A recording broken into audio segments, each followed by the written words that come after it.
So in this video I'm doing how to replace a radiator on a Mark 5 GTI.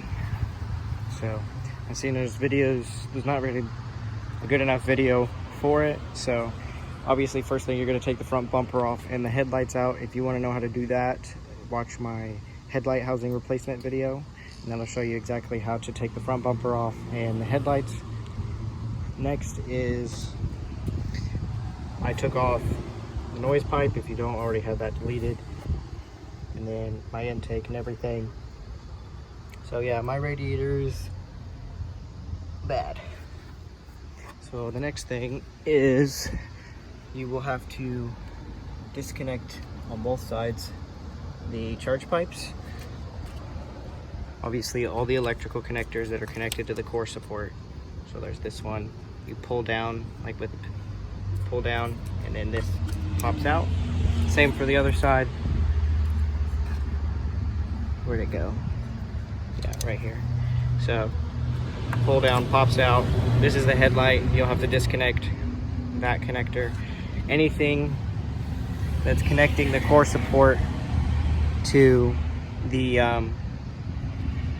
you know, the engine or whatnot. So then you also have to disconnect your charge pipe on this side, and then any other wiring. Next is the main bolts. So there's 4 on each side.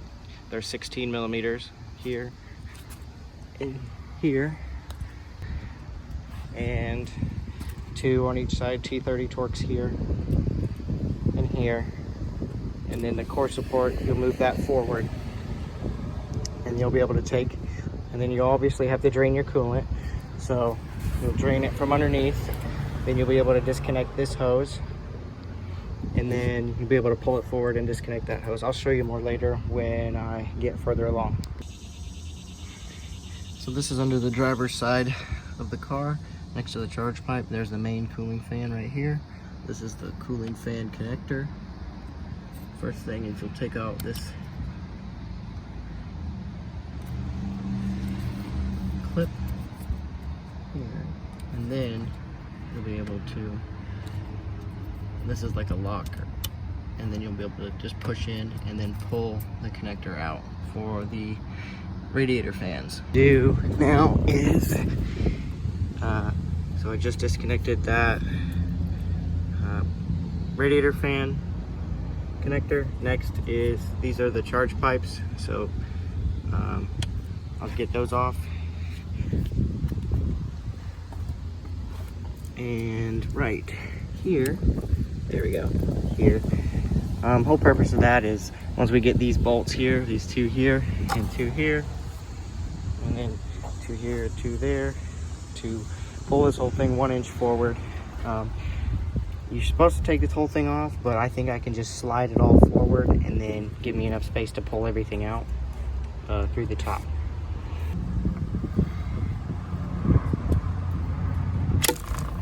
Ow.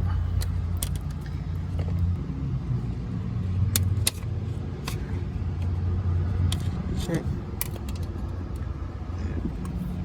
Oh, it wants to go back in. Okay.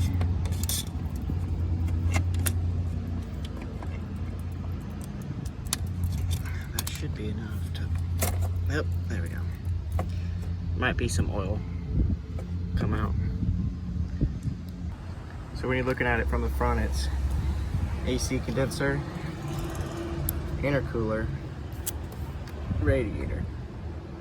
So AC, intercooler, radiator.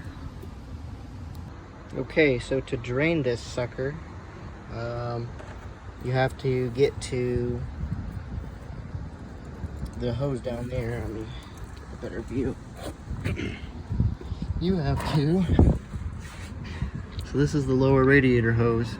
You have to take off the connection right there at that clip, and then that's how you get the coolant off, or out, sorry. How do you drain it? There's no actual drain on it, so even though this is not like in, I just kind of pushed it back in, so when I do drain it, this charge pipe doesn't get any coolant in it. So you can either take off this clip here, or like this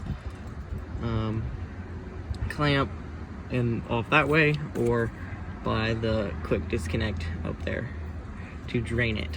And this is on the right hand side of the vehicle, passenger side. So first thing before you start draining, definitely take the top off the cap, off the expansion tank, so it can actually drain more. So I've got the bottom hose draining, and then this is the top hose, so it also has a clip. So I just take my pick, and it's upside down, so I just stick it in there and pull, and then you just pull it. So alright, now that I've got it drained for the most part, it's now time to work on moving this thing back so I can have access to everything. So I put some towels here to protect it. Not a lot came out, I just had like a plastic cup underneath and then dumped the rest in the bucket. Some towels here to protect electronics. It's still leaking a little bit, but now I'm going to move to the crash bar and move it forward. I'm going to take the bottom ones out and then loosen, or just loosen them as much as I can so I can move this back about an inch. I don't have like super long bolts like it says to like slide it back even further. The hard reason is if you want to take this whole crash bar off to do this job, you will need you have to worry about the AC lines still connected. So as of right now, I have moved the entire front end about an inch forward after I loosened these out. So as you can see, just kind of pick up on the whole thing, move it back, and that gives you about, I don't know, that's probably not even an inch yet, but yeah. Move that back. So now, in order to get it off, I gotta get, so if you want to take the fan off first, there's 4 bolts on all 4 corners of the fan shroud, and then there's also, where is it? Yeah, there's 4 bolts here. Focus. Yeah, here and here. So move on to that, and they're on each side. All right, I got the fans out now. When you take all 4 bolts out down here, and they're at I believe they are T27s. Yeah, T27s. Then when you take it out, kind of like pull it out, turn it kind of like an angle, and then pull out, because it won't come straight out because the bracket, which bolts here, will get stuck on this, since I took it off this way with a clamp instead of this, because this wasn't letting go yet. Yeah, so now is the radiator. So now I can get to the 4 bolts on it, which is also, I believe, a T27. So down here, here, and on the, and there is one up top, and I think might be one on the bottom. So up here. So yeah, definitely want to bring this whole thing forward, because that gives you plenty of room for get things off. You don't need to take the whole thing off. So once you get the radiator out, it takes some definite finagling. I had to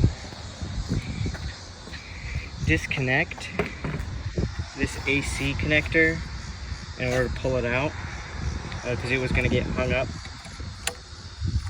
on this connector, and I kind of had to like pull it sideways, turn it again to like, but I got it out. It's kind of difficult to get out.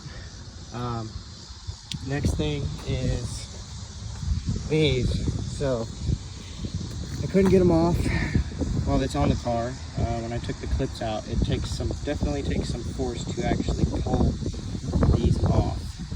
So there's one on this side, and that one I still have to get off and put on the new radiator before I put it back in. So I got the new radiator in place, but I'm just having trouble. The bolt down here is not lining up. I'm getting all the other ones in, all the other 3 easy, but this one's really hard to reach because it's far tight back in there, and so you can't. Yeah, it's difficult. So that's the only hang up I'm having so far, is lining that hole up and getting that screw started to bolt the radiator up. And then after that, I've already started, you know, plugging some things back in. Like I put this back on, just some electrical connectors, just so I don't forget as I go.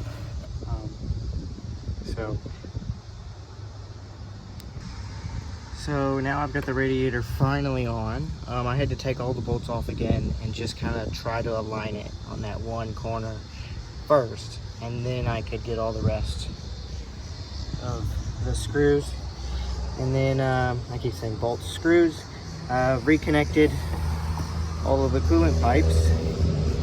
Now I'm gonna start reconnecting things. I'm gonna put the fans back in. So that's next, just put the fans back in. All right, I finished putting the fans back in. I still have yet to plug them in. I put the front crash bar, bolted it back up, pushed it back forward, make sure it's lining up to put these in. Next is I'm gonna make sure everything's free, start connecting things, put the charge pipes back on the intercooler, and then headlights, and make sure everything's hooked up. And then continue putting it back together, and then I'll fill it up with coolant and check for leaks. So here's an addition to the job that nobody really ever talks about. When you disconnect all that wiring stuff, those yellow connectors, I believe, are the crash sensors. So if you turn the key on, if you turned it on at any moment during the when you're doing the radiator, you're going to get a fault code for it, which is an airbag light. And it's just because you disconnected it. You can clear it. I think it's the code is 0173. So yeah, it's 01738. So that's the code. And then since I have OBD11, it tells me that it's an airbag fault code. All right, I got it all buttoned up, everything all together. Bled it, added coolant, just let it bubble and until it was full. Let it get it to operating temperature. No leaks. I got everything all together. So now I just gotta get it off the jack stands. So that is how to change a radiator on a Mark 5 GTI. A little bit more in depth than most people think, but it is not difficult to say per se, but it does take quite a while, and you have to keep track of all the screws that you take out.